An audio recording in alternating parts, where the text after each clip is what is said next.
L'image de la veuve de ce malheureux gendarme, assassiné, il n'y a pas d'autre mot, restera, même si on oublie tout aujourd'hui, on oublie tout à la vitesse de l'événement qui chasse l'événement.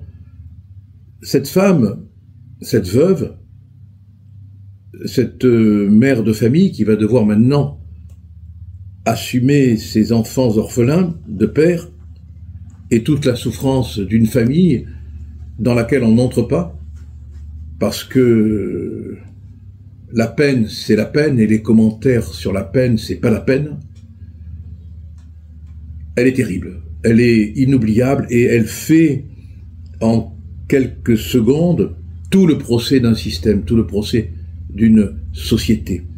Madame, avec tout le respect que j'ai pour vous, voire même toute l'affection inconnue que j'ai pour vous, parce que vous incarnez la souffrance, vous êtes là après les parents de Mélanie, les parents d'Éric, les parents de Romain, les parents de Manon, les parents de Paul, les parents de Steven, tous gendarmes ou policiers tués, assassinés.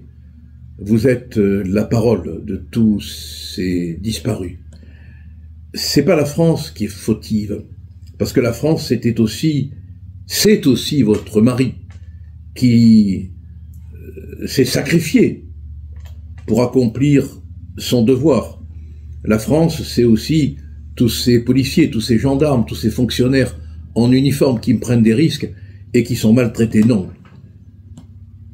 La faute, c'est aux lâchetés commises par des individus de pouvoir, d'autorité, qu'il faudra bien un jour que l'histoire dénonce. On parle du refus d'obtempérer. On sait qu'il y en a tout le temps et qu'ils ne sont pas sanctionnés comme ils devraient l'être.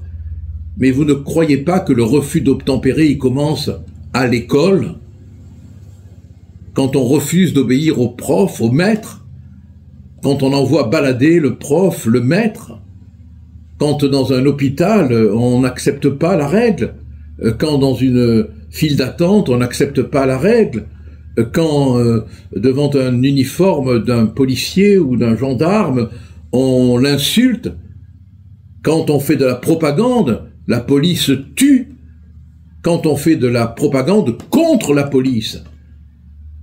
Là, on construit psychologiquement, criminologiquement, les bases du refus d'obtempérer. Parce que derrière ce qu'on appelle le refus d'obtempérer, il faut voir la réalité. C'est que l'on a détruit l'idée d'autorité. Je dirais même, pire, on a détruit l'idée du respect élémentaire de l'autorité. Et c'est ça qui fait qu'on tue aujourd'hui. Et celles et ceux qui, par leur compromission, leur combine sordide, ont participé à cette destruction de l'esprit de respect, sont les coupables. Alors bien sûr, on va vous dire, il faut des lois, mais on les a, les lois. On a toutes les lois qu'il faut. On en a même trop de lois.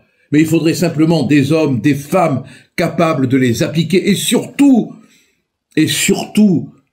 une restauration de l'esprit de respect de l'autorité. Mais ça commence loin, loin, loin au tout début.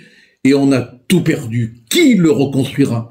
Cet esprit d'autorité qui fait qu'on obtempère au nom du respect qu'on a dans la tête pour la loi. Qui? Je cherche, je ne trouve pas. En tout cas, sachez, madame, que on est très, très, très, très nombreux, plus que vous ne le pensez, à vous accompagner, et qu'on n'a que mépris pour celles et ceux qui ont pu, sur les réseaux sociaux, être grossiers avec vous. Vous êtes un moment de l'immense tristesse de la France.